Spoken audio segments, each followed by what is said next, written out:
Let's think about the location of Chronicles in the Canon and how that might affect interpretation. For those who don't know, a Protestant Old Testament and a Jewish Hebrew Bible are identical in content. They have all the same material in them, but they are not identical in structure. They have different organizational logics, and the books in them are given in a different order. And the order that we encounter material in its canonical arrangement can affect the way that we interpret and appreciate the texts. In an Old Testament, the books of 1st and 2nd Chronicles are treated as historical books, and they're placed immediately following Samuel and Kings. I think this placement is rather unfortunate because it makes it seem like a lot of the material is redundant after we just got finished reading Samuel and Kings.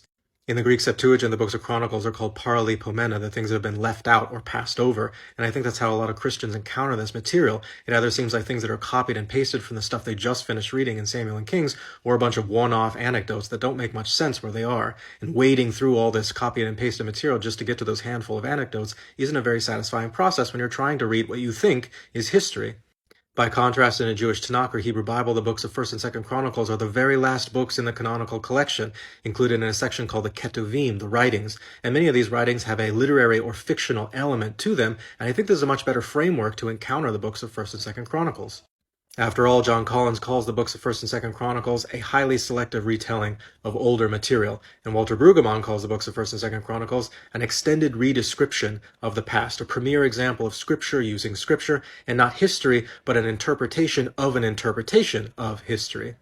I think the location of Chronicles in a Jewish Hebrew Bible, alongside other texts that are creative retellings of the past, helps us to better appreciate its rhetorical and theological agenda.